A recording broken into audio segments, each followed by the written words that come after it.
And welcome back to Daniel Rambles. Today is scorching, so my little face is getting a little bit red and a little bit shiny, which is kind of cool because who doesn't like a shiny face? So, one of the things that I still struggle with day to day is these stories that I have created about my past life or about who I am, and this tendency to try and live into it. So there's this constant narrative running through my head that people don't want to listen to me, people don't care about what I have to say, people just don't care. And I realized that this has been imbued in me since I was young because people would say, or people had said, or I perceived them to say that, Daniel, nobody cares what you have to say, why are you talking?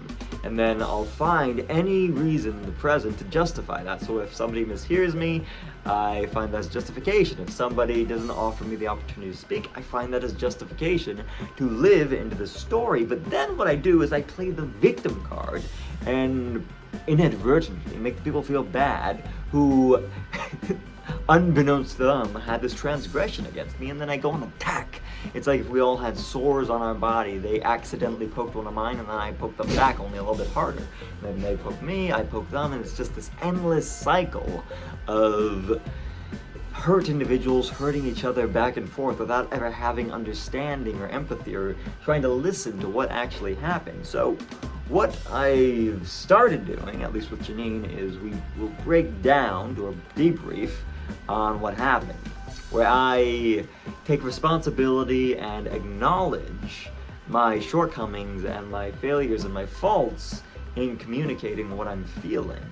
And we try to discuss how our judgments of both ourselves and the other individual and making assumptions about their intentions in these conversations is sort of driving this miscommunication, which ultimately it leaves us feeling like we, one, don't have autonomy, and two, that we're not safe within our own homes and that we can't actually be ourselves.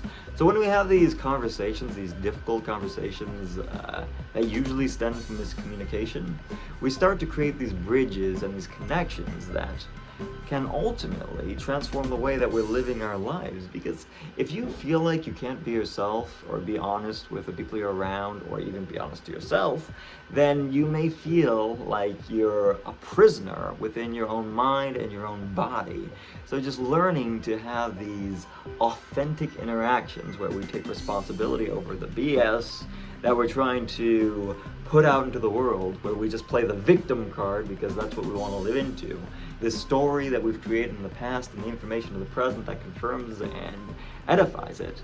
And we'll have this narrative like, oh, I'm stupid. Oh, I can't do this. I can't run. I can't walk. I can't even make food. You know what those are becoming? Those are becoming affirmations. Unfortunately, a lot of people don't realize that that's not how affirmations are supposed to work. You're not supposed to affirm the negatives in your life. You're not supposed to affirm the things that tear you down. You want to affirm the things that get you closer to the life you want to live. But so often we'll invest our thoughts and our mind and our worries into the assumptions that we've made about who we are and who people think that we are, which ultimately is this endless course of self-deprecation that leads us down a path of desperation and loneliness and anxiety, because we're living a life of what feels like guilt and displacement. And clearly this is something that comes and goes into my life, and the thing that helps me is exercise, meditation, self-reflection, and just having these open and honest conversations, these debriefs with the people that we have transgressions with.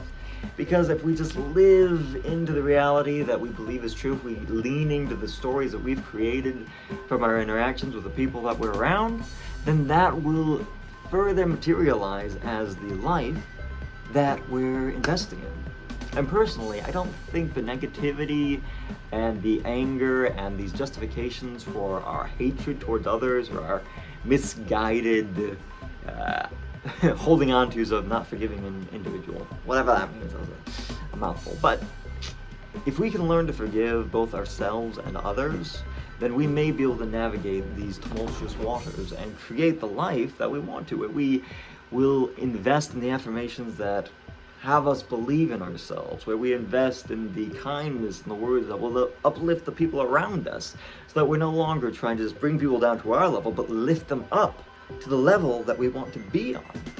And it all starts with us, with self-reflection. I mean, we're not going to be perfect, but we can always do our best. And what more can you ask for? You look at the individual around you, and you know they're trying. And unless you genuinely believe that their intentions are to hurt you, which more often than not is an assumption that we have because we have this personality bias towards who we are, and think that people are just judging us all the time, then that's the world we're gonna live in. But more often than not, people are too worried about themselves to have time to judge and hurt us. And when they do decide to say things that are hurtful, it's more of a reflection of what's inside of them than who you are. So that's my ramble for today. A little bit longer than usual, but it's a topic that I'm passionate about because it consistently has me creating negative narratives around the people that I exist with, or the people that I observe on Facebook or on the Twitter, and it has me experience thoughts that aren't necessarily kind, because these are my fellow human beings and I believe in the best for them, and I want the best for them. So when I say words that are hurtful, then I am not investing into the reality that I want, and that's not right, not for me at least. So yeah, thanks for tuning in. I guess being in my office has me being a little more open about my shortcomings, because it's not always about fixing the people I'm talking to. It's more about fixing the shortcomings of myself, and then constantly having self-reflection. Okay, it's almost to 7 minutes. That's my ramble for today. Thank you for checking out my office. Family rules, kanji, I think. Anyway.